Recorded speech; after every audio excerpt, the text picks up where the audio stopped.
Welcome to For Fake's Sake Marketing Adventures, here with myself, Carmel, and I have an amazing guest for you today. So this is where we share tips, tricks, insights, all about marketing, including the slip-ups and the successes. So where we bring you some inspiring and real business builders and exceptional entrepreneurs like the beautiful lady I have today, who can, they've overcome some hurdles, they've gone through some stuff. As much as we might think business is linear like this, it's not. It's very much like this. So that's why we're here to help you, because we know that you may be going through some of these right now. So if you're watching this on social media, give us a thumbs up, a comment underneath. If you're watching this on YouTube, make sure you hit that subscribe and that little bell so you'll get alerted when we next have interviews, tips, tricks, and etc. So as I said, I am Carmel and this is the amazing Anastasia. Welcome, Anastasia. Thank you so much. Hi, everyone. It's awesome to have you here. So this beautiful lady is sitting, although she's just told me it's very cold, in Sweden. While we're here in Australia and we are absolutely burning. It was 30 degrees yesterday. But Anastasia has, while working as a teacher of Russian and Swedish, so we're talking all about languages today, but languages with a bit of a twist, as in how to bridge some of the gaps in your business by knowing different languages. So she started identifying some specific patterns in the students' way of thinking and that affected their results. So it was fascinating to see how certain people learn fast while others struggle. And we've all seen that, I'm sure, in any kind of school environment, but even more so in a business environment as we've grown up. So it became crystal clear that the results had nothing to do with the method or the teacher or the book they were reading. The answers were more on the inside. So I'm going to hand over to Anastasia a little bit, as in, tell us, Anastasia, how you just expand a little bit more on what I've just said and how you became, like, what was it that incentivized you even to be a teacher? Like, tell us a little bit of your journey and how you got here. Yeah, absolutely. So I'm from Belarus, so Russian is my mother tongue. And I lived in the Czech Republic and in Sweden. In Sweden, I have lived now for about 9 years, and I work in English, and I've never even been to an English speaking country. Like, I've never traveled anywhere to practice speaking English. Oh, right. And yeah, and I've written a book in English, and I host events in English. I basically do all my work in English. So then I realized that it's very natural for me, and people always told that I'm talented or something, but for me it was like, well, I don't know. It's nothing special. I just do it. Yeah, it's just that unconscious competence, as we call it. Were you always like that, even as a child, that you could pick up languages easily? Or I never felt like that about myself, just because it was so easy and natural for me, and it was obvious that, like, I just do it. Like, I never had any doubts if I can or not. I just do it, and I always had high standards and high expectations from myself that I get to get the highest grade at school in English because I can do it. Yeah, and how many languages do you speak now? 5 languages. 5. Wow. So you've got English, Russian, Swedish, Czech. Those are fluent, and German. And German is not fluent, but close to it.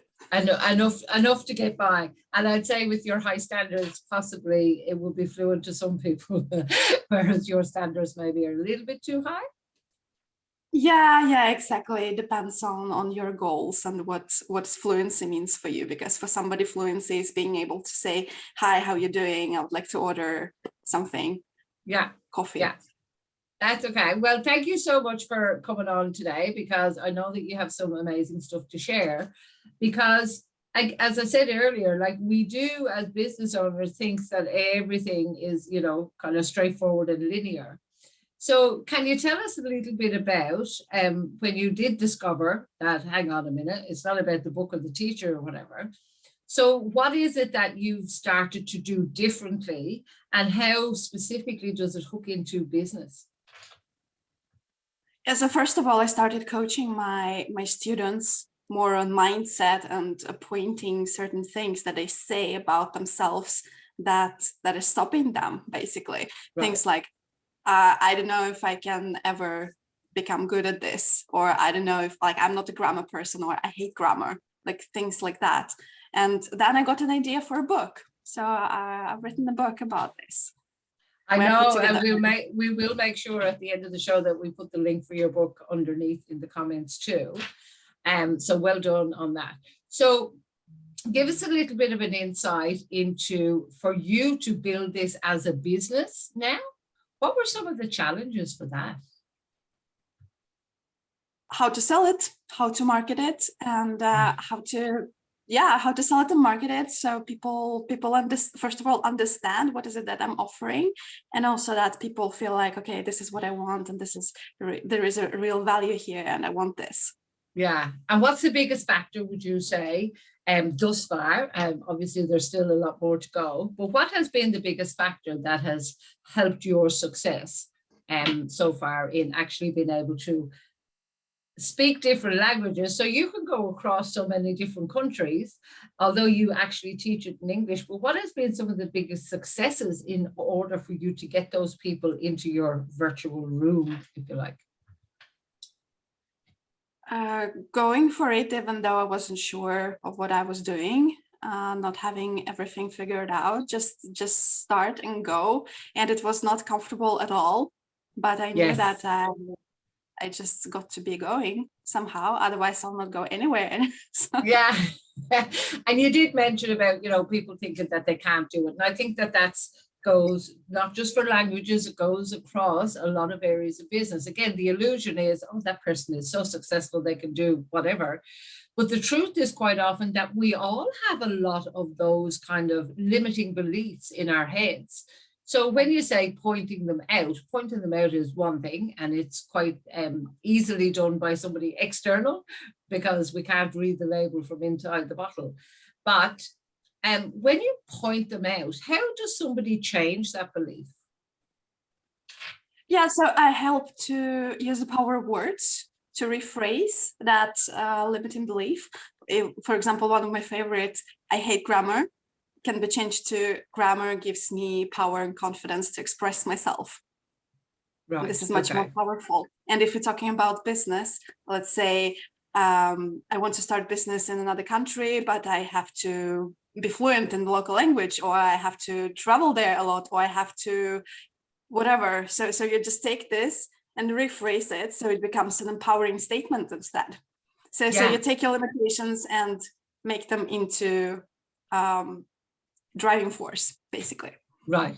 And I would imagine then that, I know for me, sometimes I will write, my children actually laugh at me, because I would write things on a mirror or on a post-it note or something. So it keeps getting into my head. So it becomes that unconscious that I'm not even aware of anymore. Is that how you do it? Yes, yeah, absolutely. I have my wall here, and I have like hundreds post-it labs with all possible affirmations. So I think that the most important thing is to find those limiting beliefs, first of all, take them on the surface, and then rephrase them and remake them so they are not limiting beliefs anymore, but they empowering statements instead, and put them on the wall. Yeah, and put them somewhere. Because isn't that it? We have such deep ingrained beliefs that we don't even know we have them there. So it's one thing to recognize it. And I think, a lot of people intellectually know, well, if I'm doing that and it's not working for me, I need to change something. But it's the fact of actually changing it and making that change quite strong and as much as possible permanent, that's where the challenge lies. And that it's like everything else, is repetition, repetition, repetition too. And this is also the power of working with a coach or with a business trainer, because most of the times we're not aware of those patterns. We just live in them, and we think that this is how it is. For example, I get to travel to another country to learn a foreign language, or I get to live in another country to start a business there. And we don't know that there are other options. But if you actually talk to a business coach or strategist or business trainer, you can see that there are other possibilities out there that you haven't thought of. Yeah.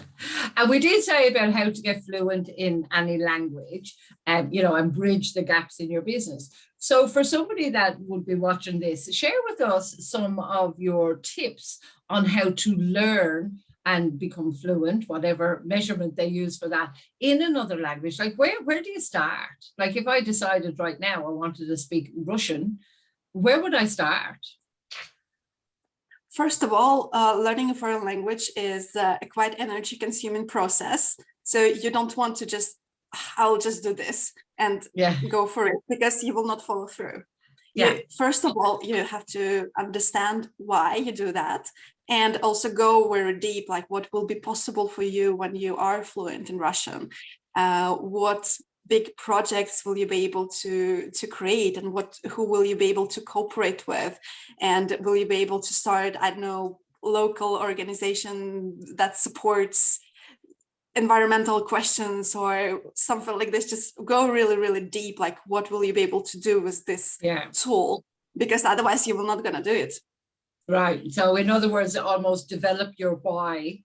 We quite often we talk about that in coaching terms. It's like, what's your big why? Well, if you paid this, when I have this, I'm going to have that, and I'll be able to do this.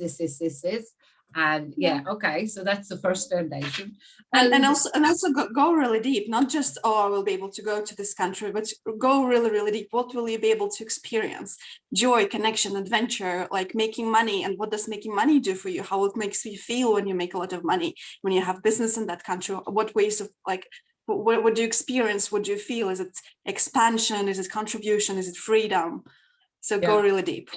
Yeah. Okay, cool.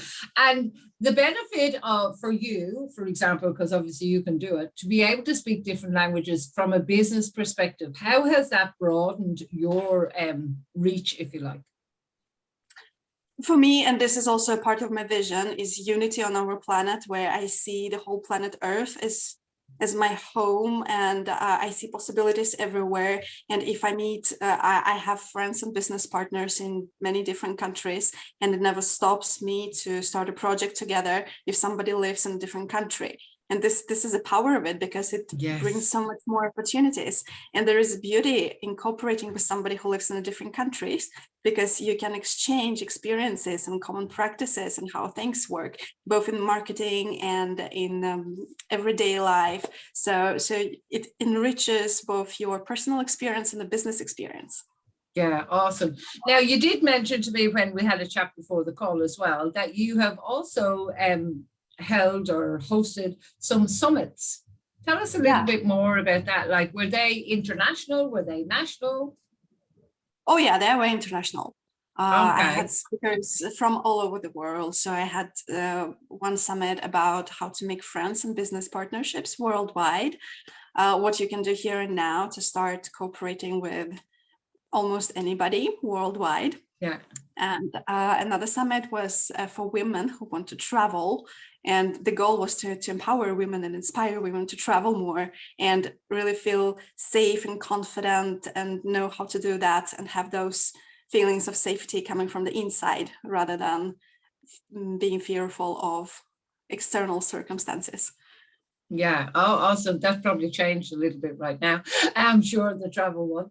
And is it beneficial when traveling to have at least, even though it's not fluent, but a little bit of the language of where you're traveling to? Yeah, absolutely. And actually what I teach to find friends before you go and travel, so that you already have somebody who lives there. Okay, so how does somebody go about doing that? So if I was, again, to hop on a plane, I want to go on holidays to Russia, where would I start to look to contact or connect with somebody there, other than your beautiful self, of course, because you'll be able to point me in the right direction right now? Yes, so the best tool that I found for myself is language exchange platforms. Right. So there are special platforms where you can find language exchange partners. Let's say somebody who wants to practice speaking English and they're native in Russian, and you partner up with them and practice speaking languages. And the best thing about it is that you both practice languages, you learn about cultures, and you become friends as well. I have never even heard of that before. So is that something like on Facebook groups or something like that, or is it something different? There are so many different resources. I have a favorite website. I created so many amazing friendships there. Some of them we met in person, and with some of them we never met in person, but we are very close friends and we are daily in contact. So mylanguageexchange.com. It's a Okay. website. And there are also apps for this. There is a good app which is called the Tandem. And there are a few more, but those are my personal favorites. Wow. I never even knew, like, I'm kind of aghast here going, what? I never even knew that that was a thing. And it's interesting that when you find out these things, there are so many resources around that we just don't always know, but somebody that's in the know does know, if you like. So let's get back to more of Anastasia herself. So tell us what has been the worst mistake you've made in business so far? The worst mistake I've made in business so far. I wouldn't like to think in terms of mistake, but I had some results that did not match to my expectations, let's say like that. But I wouldn't say that it was mostly about that I made something wrong. It's just a process of me growing and and learning, basically. So when I did that, I thought that I did everything right, but the result was different from what I expected. So I realized that I just got to do a few things differently, basically. And this is how I message my my offers and how I package my offers, basically. Yeah. Awesome. And you're right, they're never mistakes, but at the time, we quite often beat ourselves up with a big stick or something because we think it's the biggest mistake we've ever made.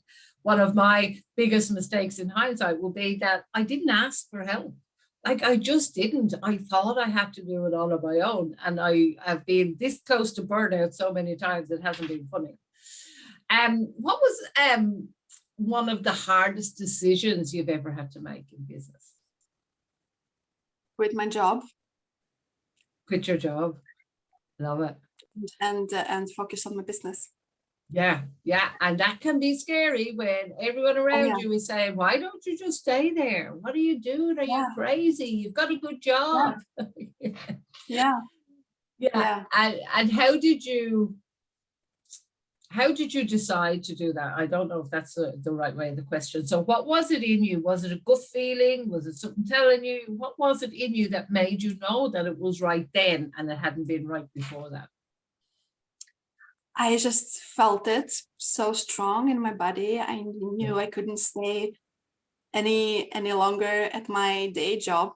I was a bank employee, 9 to 5. And I just felt so drained and tired and unmotivated there. And I've always had this longing for having a more freedom-based lifestyle and having my own business. And I have so many ideas.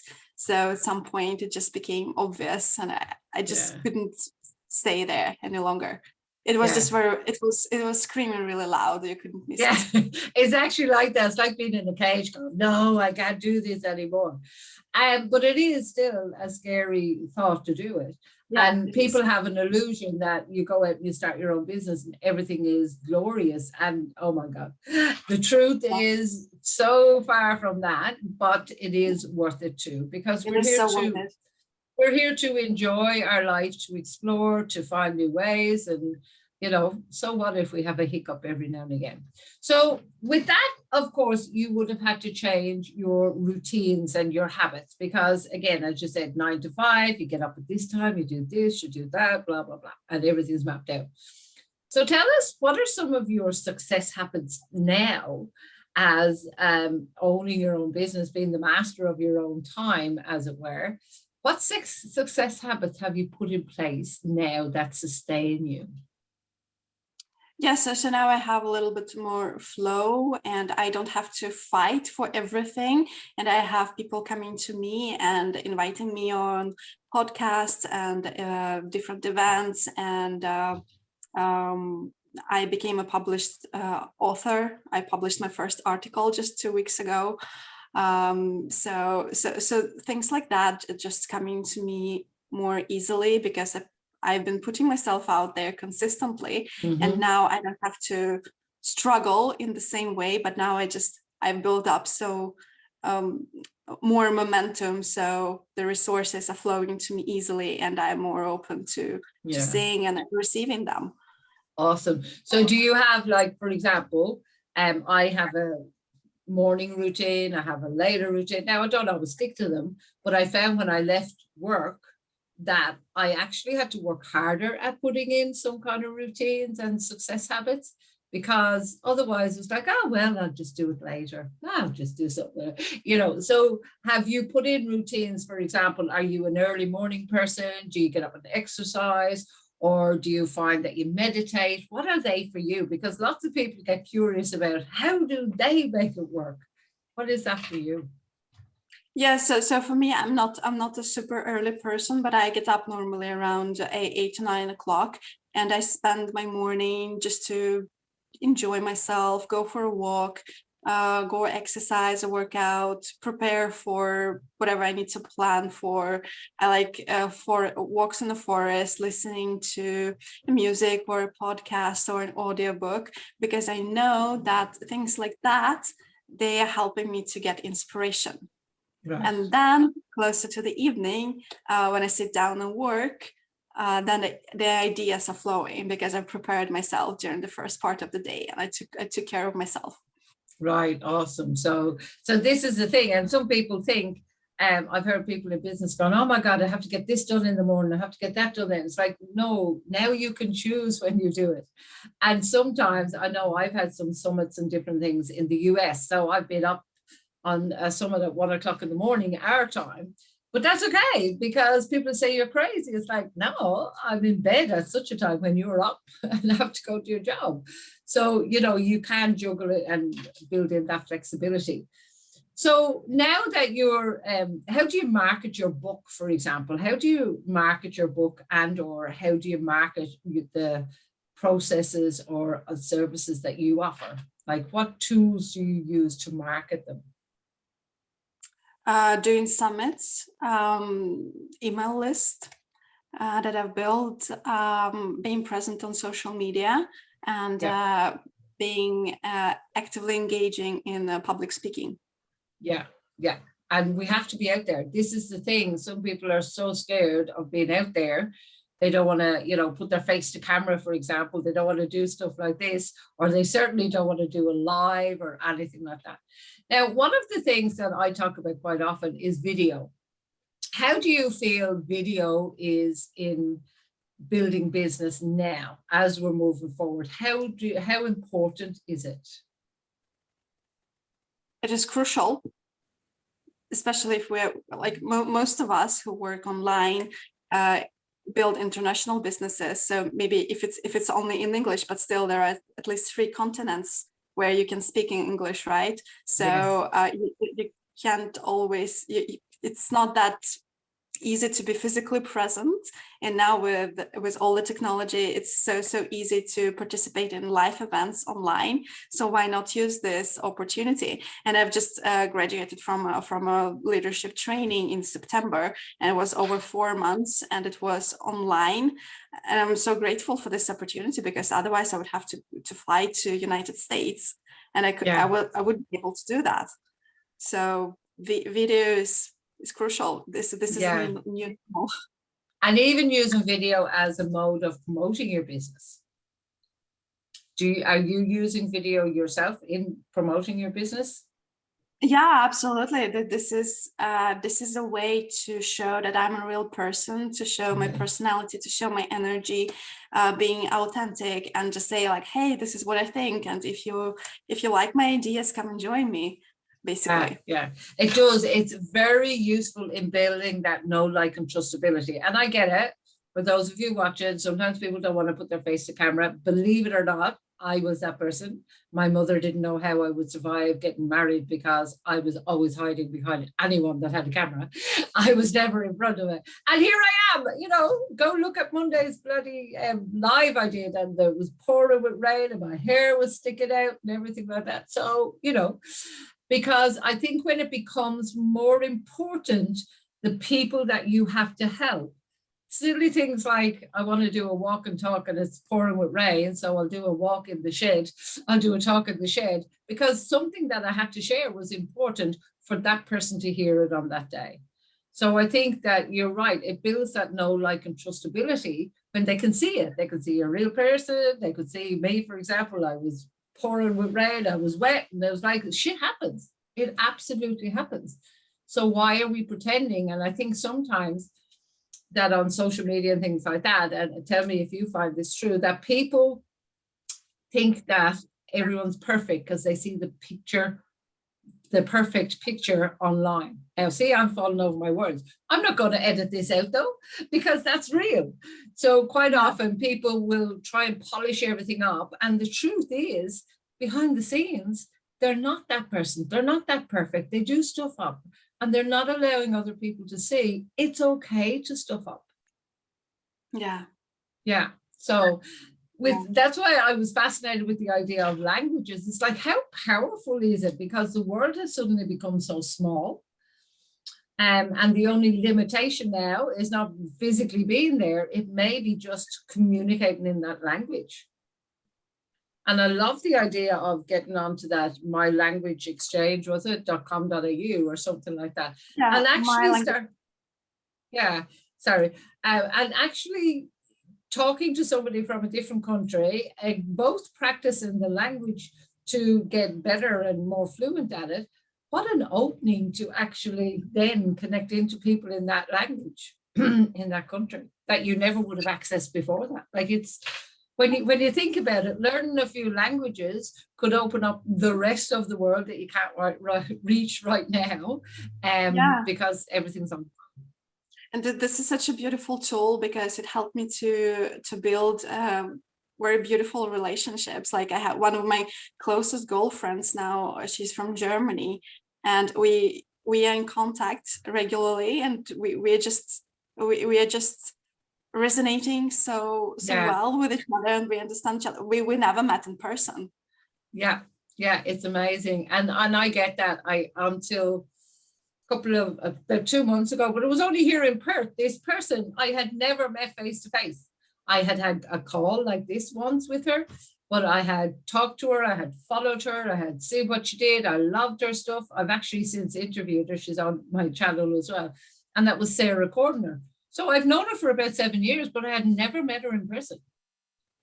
And she's just the same in person as she is online, and we just clicked and we had a laugh and whatever. But it was, I felt that friendship, never having met that person. It was quite interesting. So we're near the end of this. I'm sure. Can I just say one more important thing? Absolutely. I wanted to bring up that about being perfect and showing your real authentic self. It's like, I know my English is not perfect. I make mistakes, and maybe my pronunciation is not perfect, but it doesn't matter, because I can say what I think. I can express my thoughts, right? This is what's the most important. And the same thing when you're making friends worldwide, you don't have to be perfect. Like, you really don't. Yes, you just say something, you use Google Translate to say something, but then you become better. Like, the more you practice, the better. Well, I think it was Bruce Lipton that said it's the environment, Stu. But when you're in the environment, I know I was in Italy, I was in Greece, and just by being there, you start getting a few phrases because you're there, you're listening to it all the time.